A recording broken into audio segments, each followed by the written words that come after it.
नमः शिवाय। प्रदोष व्रत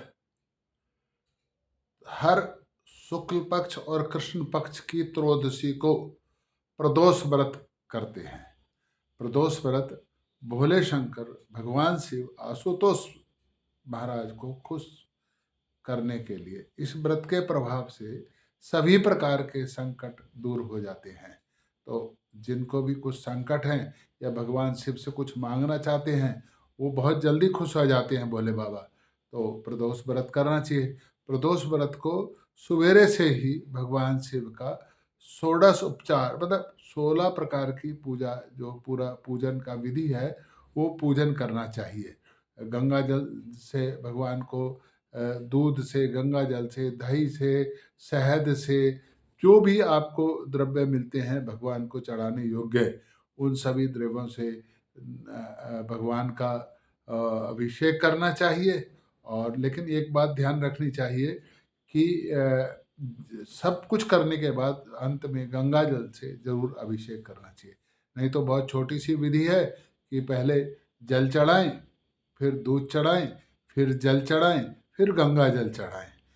तो ये एक इसी प्रकार से अन्य जैसे शहद से करना चाहते हैं, दही से करना चाहते हैं, जिस भी चीज़ से, शक्कर से करना चाहते हैं, जिस भी चीज़ से करना चाहते हैं तो ये कर सकते हैं। प्रदोष व्रत में सायंकाल को गोधूलि की पूजा में भगवान शिव का जो है पूजन करने का विशेष महत्व है। इस दिन शाम को अवश्य भगवान शंकर की पूजा करनी चाहिए।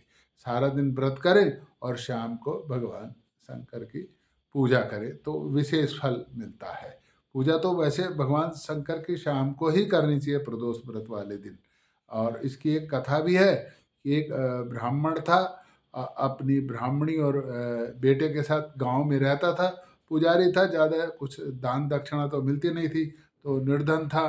तो अकस्मात उसका निधन हो गया। तो ब्राह्मणी जो विधवा ब्राह्मणी है वो अपने बेटे को लेकर के इधर उधर घूमती थी, भिक्षा मांगती थी। छोटा बच्चा था, कर भी कह सकती थी, तो इधर उधर घूम रही थी। तो एक बार कौटिल्य ऋषि के आश्रम में पहुंच गई। वहां जाकर उसने अपना सारा समस्या, अपना दुख बताया। तो उन्होंने कहा कि आप प्रदोष व्रत करें, और अगर उस प्रदोष व्रत सोमवार को हो जाए तो और भी ज़्यादा अच्छा है। लेकिन जब भी प्रदोष व्रत आए वो प्रदोष व्रत करना है। तो फिर आश्रम में रहकर उसने प्रदोष व्रत की कथा सुनी, सारी विधि समझी और उसके बाद फिर विचरण करने लग गई। तो प्रदोष व्रत करती थी और अपने भिक्षा मांगती रहती थी। तो एक बार क्या हुआ कि एक लड़का उसको रास्ते में मिला। वो लड़का जो था वो बड़े घायल अवस्था में था। उसने कहा पता नहीं ये कौन है, लावारिस है क्या है, उसको भी अपने साथ में ले ले। जबकि वो जो बालक था वो विदर्भ देश का राजकुमार था। तो वो राजकुमार को भी अपने साथ ले लिया। अब वो चलते चलते खूब जो भी काम करते, भिक्षा मांगते, जो भी करते, दोनों लड़के और वो विधवा पुजारन ब्राह्मणी, वो चारों तरफ जाते रहते थे। तो एक दिन वो जो राजकुमार था, राजकुमार तो बहुत सुंदर था, बलिष्ठ था, दिल डोल अच्छा ही था उसका। तो एक दिन अंशुमति नाम की गंधर्व कन्या उस पर मोहित हो गई, राजकुमार पर, उसको देख करके।